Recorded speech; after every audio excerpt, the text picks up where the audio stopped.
Voilà le deuxième épisode du petit ouvrage que j'ai consacré à Confucius,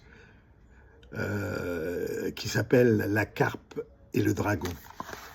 Alors, comme je le disais dans le premier épisode, eh bien, 2573 ans nous séparent de la naissance de Maître Kongzi. Et que nous, les jésuites et les latins, nous appellerons beaucoup d'années après Confucius. Alors, la première caractéristique de Confucius, c'est le concrétisme, c'est-à-dire l'art du concret. Le concret est un corps solide, on le retrouve dans l'écriture naissance.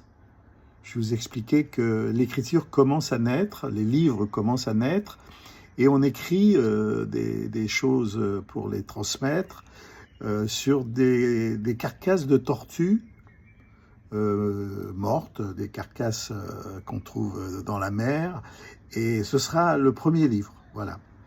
Et comme ça, ce qui sera écrit va pouvoir se transmettre un peu comme un livre ou comme une encyclopédie, voilà. Alors, le concrétisme, on le retrouve dans l'écriture qui vient de naître. Il est déterminé, pertinent, réel, objet, c'est le réel. À l'inverse, il y a le psychisme. C'est l'inverse des sentiments. Celui qui explique les manifestations du spirituel. Prenons l'exemple tout simple de la toilette quotidienne. Le chinois de l'époque se lave le corps. Il y a dans l'écriture chinoise 14 caractères qui, étymologiquement, signifient les différentes façons de se laver. 14.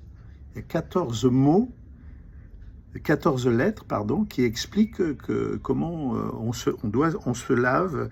Et il suffit d'une lettre pour comprendre.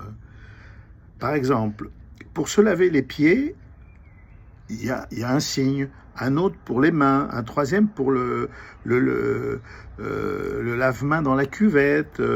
Enfin, tout est répertorié par des signes qui vont être des raccourcis de langage. Alors, Kunzi, Maître Kong, Confucius, il a plusieurs noms suivant les pays. Maître Confucius sera le plus fidèle des concrétismes. C'est-à-dire qu'il enseigne à tous ses élèves, à tous ceux qui veulent bien l'écouter et le suivre, il enseigne le concrétisme. Alors après, il va évoquer le ciel et la philosophie.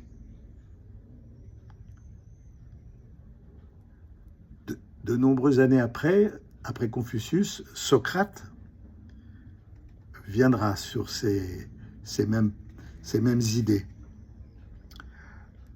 Lorsque naquit Kunzi, les peuples sont considérés et traités comme des troupeaux. Alors ça m'a choqué. Quand j'ai étudié la vie de Confucius, c'est la première des choses qui m'ont choqué. Les peuples sont des troupeaux et sont traités comme des troupeaux c'est des troupeaux d'animaux humains. Ce sont des cheptels, voilà. La seule garantie pour les petites gens, c'est leur valeur en tant que travailleurs, c'est leur force de travail, comme diront les communistes et les adeptes de Marx. La force de travail. C'est-à-dire, si vous n'avez pas de force de travail, vous n'existez pas.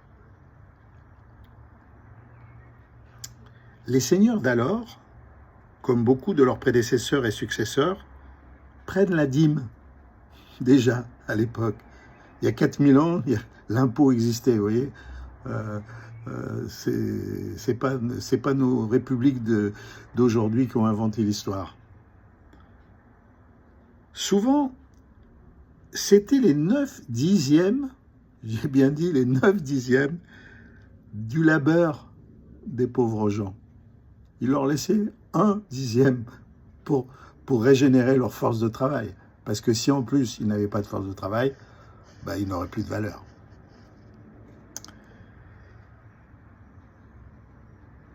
Et bien sûr, tout ça, c'est pour qu'ils travaillent encore. Quand le Seigneur Tout-Puissant exagère, les petites gens, malgré l'esclavage organisé, c'est un esclavage organisé, grâce à l'état civil et les passeports, donc ils ont déjà inventé l'état civil, comme ça, le gars, il ne peut pas se sauver, quoi. Ou alors s'il se sauve, on sait d'où il vient.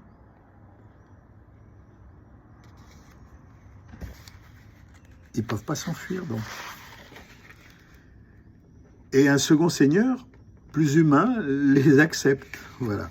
Enfin, plus ou moins, peut-être au début, après, un peu moins despote. Alors voilà, il se déplace. Il y a des mutations de seigneurie en seigneurie, suivant le despotisme des uns et des autres. Et là, ils se regroupent et forment une colonie, jusqu'au prochain conflit, jusqu'au prochain déménagement.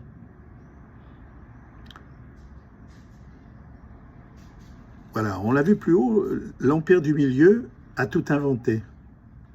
La rébellion, la guerre et l'esclavage en premier. Vous voyez, alors, l'humanité est perverse puisque tout au début, elle a inventé les choses les plus basses, les plus viles, tout ça pour que l'autorité, le pouvoir, la richesse des uns s'appuie sur la faiblesse des autres. Voilà. Alors, il y a les conquérants, il y a les conquis. Il y a le Seigneur, et puis il y a le peuple stupide.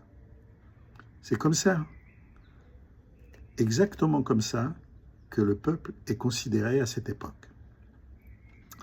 Voilà.